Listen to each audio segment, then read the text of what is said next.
the hell did you go?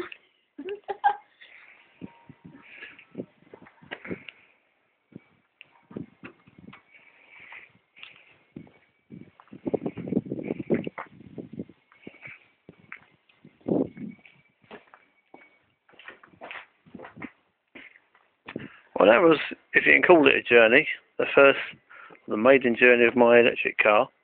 If you've been watching any of the previous videos, you know what I've been doing. I've put a old forklift power steering pump motor, an 80-volt motor, into this Rover. Basically, I've been doing bits and pieces over the last sort of month or so. I'm presently waiting for batteries to arrive, so whilst waiting for that, I've been doing little bits on my other cars. Let's grab this power pack out of here. That was just a volt with a run with a 12-volt power pack. What I'm hoping to be able to show you as well in a minute is just the fact that the vacuum system is working at the moment, of a fashion. I think I've told you before, I've made up a little adapter here, a little bracket on the cruise control vacuum diaphragm there. The power steering is off of a MR2 electric power steering pump, which I've managed to couple up as well. Just trying to unravel all these wires to see if I can get the pump to run. What should happen in a minute, hopefully. Then my vacuum pump should run. Once I push the brakes, the pump should cut in and out, basically. See if we can sort it out here.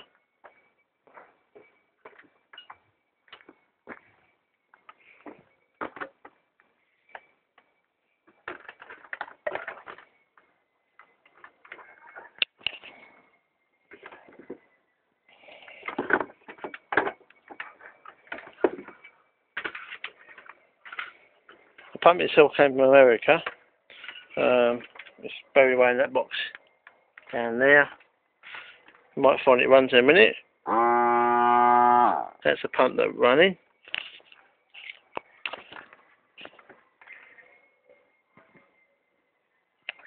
Put it inside its own little box. Got a little bit of an air leak off of the seal on top of the actual chamber. But basically, once I go around now and push the brake pedal, what's basically happening is that's really coming up and down. At the moment I've got full vacuum pressure, as you can see. Obviously the bracket needs to be modified, but you get the idea. When I go around now and push the brake pedal,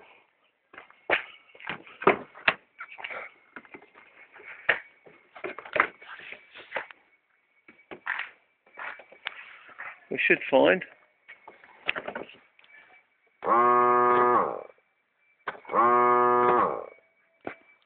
what I intend to do is to modify it slightly, so as soon as it touches that switch, it actually makes the pump run for about 5 seconds. At the moment, as soon as I touch the pedal, it actually takes away enough pressure, but that bracket could actually be higher up and allow the vacuum diaphragm to come up higher before it turns this on and off. Obviously, at the moment, it's virtually useless having a reservoir until I can actually allow the vacuum to discharge a bit more. So basically, I'm going to get the pump to run about every 5 seconds as soon as it touches that switch.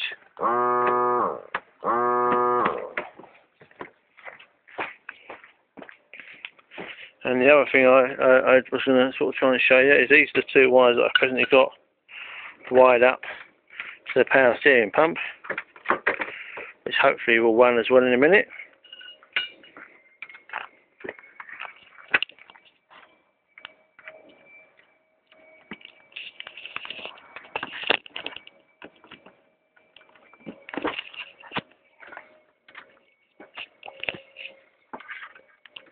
So all I've got is the power steering pump here. Obviously, I think it's a Mark II MR2, and this I'm going to have this running all the time at the moment. But I hope to be able to fit a switch in there, so you only use the actual pump when you actually do most of your turning. Obviously, getting out of car parking space is such light, you don't need it at high speeds. So that's quite quiet.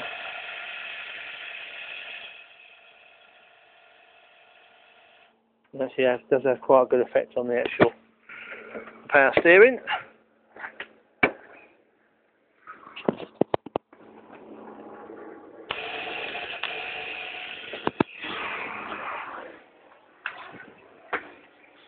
It actually makes the steering nice and light.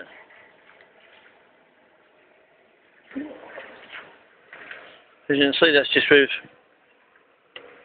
with one finger.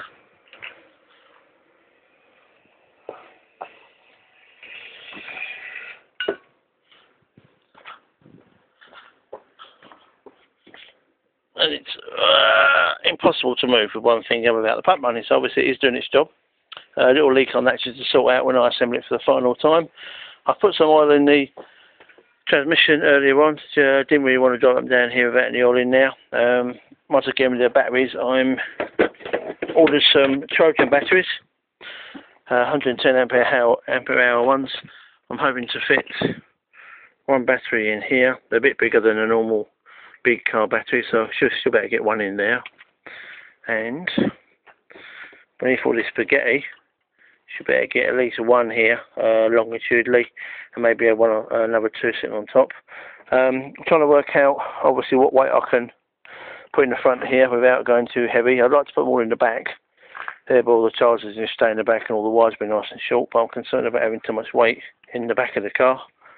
So I'm still waiting to hear back from the DVLA at the moment about what sort of testing electric car in England has to withstand. Very, very tempted to start taking the dashboard out, but I really don't want to sort of get involved with that yet until I've done what I can in the engine bay. Had a bit of a read up on some of the paperwork on the control system.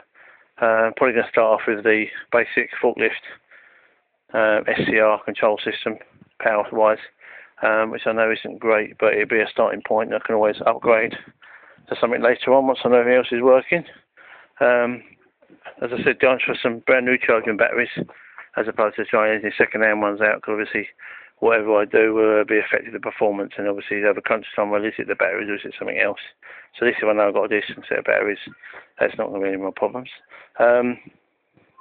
Lovely day today, so unfortunately I've been doing a bit of work on the other car that I've got. I had to take the axle out of that because I had a little bit of a problem with some of the suspension I need sorting out. So it's been a nice day today, which I think is the 8th of August 2009, and hopefully once I get some batteries back I can make some racks up. I've got some old angle iron which I had to go out cleaning up earlier on. Basically is off a trailer that I got a while ago, so I've got some basic angle iron which is about 3mm thick. I've got a few pieces 4 foot long, a few odds and sods. So I'm hoping that'll do majority of what I want to do in the boot. Hoping to cut the spare wheel out, as most people do, mount it between the chassis, line it with ply, obviously make a crate out of the angle iron, then fit a couple of fans to try and suck in and suck out fresh air and the acid fumes and such like. Alright, that's it for now. Hopefully I'll be getting some batteries pretty soon and I can get some more work done. Bye for now.